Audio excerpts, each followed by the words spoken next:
You wake on the table.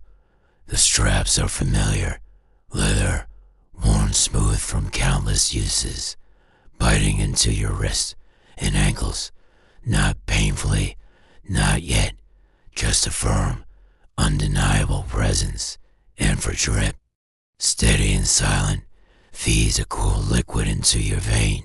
Above you, a surgical lamp burns with a light that feels too bright, too white, bleaching all color from the world.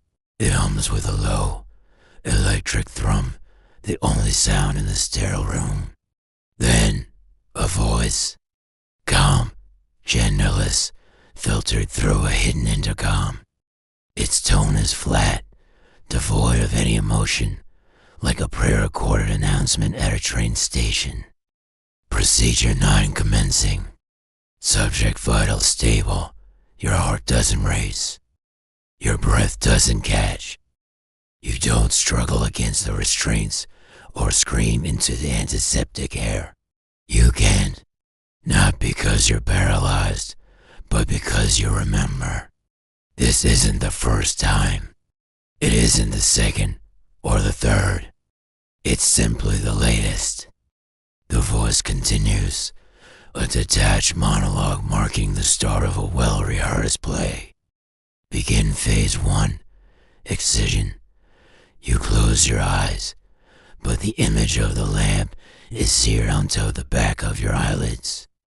You feel a subtle shift in the air, a whisper of movement to your right. You don't need to look to know. The clink of metal on a stainless steel tray confirms it. The tools are being arranged. Scalpels, forceps, retractors. Each one has a purpose. Each one has a memory attached. You remember procedure 1. It was chaotic, a messy, frantic affair. The struggle was immense, a primal terror that fueled every muscle. You screamed until your throat was raw, bucked against the straps until your skin was chafed and bleeding. The initial cut was jagged, uncertain. There was so much blood, a tide of hot red that soaked the table and dripped onto the floor. The pain was a supernova, obliterating thought. Then came procedure 2. The memory of the first was still a raw wound in your mind. The fear was different this time.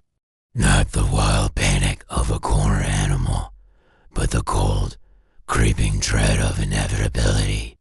You struggled less. You saved your voice. The incision was cleaner, more practiced. The bleed was still significant, but it felt managed. By procedure 5, the screaming had stopped entirely. You had learned it was a waste of energy. The terror had solidified into a dense, heavy stone in your gut. You watched them work, your eyes wide, tracking the glint of the instruments, the dance of gloved hands. You learned the sequence, the initial sterilization, the cold sting of the antiseptic, the precise tracing of the line to be cut, the first sharp bite of the blade. Each step became a part of a ritual you were forced to observe, a liturgy of your own deconstruction. And now, procedure 9. The air in the room is still. The hum of the lamp is a constant companion. Your vitals are stable, just as the voice said. Your heart beats a slow, rhythmic drum. Thump, thump, thump, thump. A metronome counting down to the inevitable. There's no fear left. It's been excised, layer by layer, with each preceding procedure. What remains is something else, something quieter and far more disturbing. Anticipation.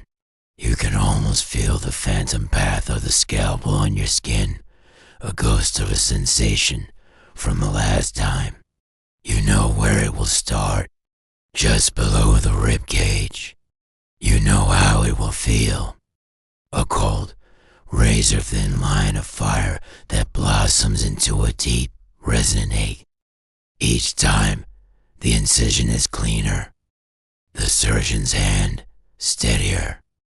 The bleed is more controlled, suction away with quiet efficiency before it can even spill. The memory of the pain is sharper, more defined. It's no longer a chaotic explosion, but a precise, intricate map of sensation that you can navigate in your mind. You recall the specific way a nerve screams when severed, the dull pressure of a retractor pulling tissue apart, the strange, hollow feeling of an organ being lifted. The memories are not just of pain. They are of the process. The cold precision of it all is a stark contrast to the messy, unpredictable world outside this room. Here, there is order. There is purpose, even if that purpose is your systematic dismantling. Here, there are no unanswered questions, no emotional ambiguities. There is only the procedure. The voice from the intercom is silent now. Phase 1 has begun. You feel the cold, wet swipe of the antiseptic cloth across your abdomen. The smell is sharp, clean, erasing your own human scent and preparing the canvas. The sensation makes the tiny hairs on your skin stand on end. You lie perfectly still, a perfect patient. A shadow falls over you.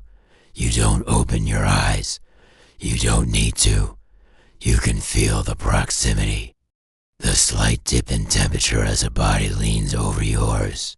You can smell the faint, sterile scent of the surgical mask. You can hear the almost imperceptible rustle of scrubs. And then, you feel it. The lightest, most delicate pressure. The tip of the scalpel, cold as ice, resting against your skin. It doesn't cut, not yet. It just waits, a moment of perfect, crystalline stillness before the first movement. In this moment, suspended between the memory of the last cut and the promise of the next, a strange and terrible thing happens. You don't flinch. You don't brace for the pain. Instead, a wave washes over you, starting from the pit of your stomach and spreading through your limbs like a warm current. It's a feeling you've come to recognize, a feeling you've come to crave in the long, dark hours between procedures. It's the horror not of the cut to come, but of the relief you feel when the blade finally touches your skin. It's the release from the waiting, the end of the anticipation. It is the only moment of clarity, the only moment of peace you have left, the moment the process begins again.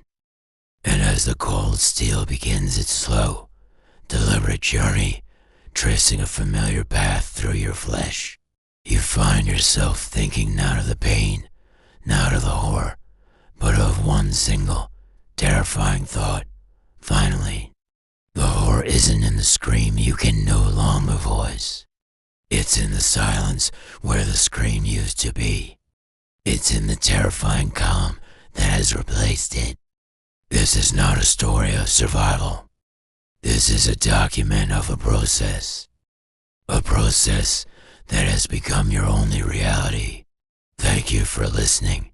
If you crave horror that doesn't just startle, but burrows deep under your skin, subscribe to Terrifier Stories.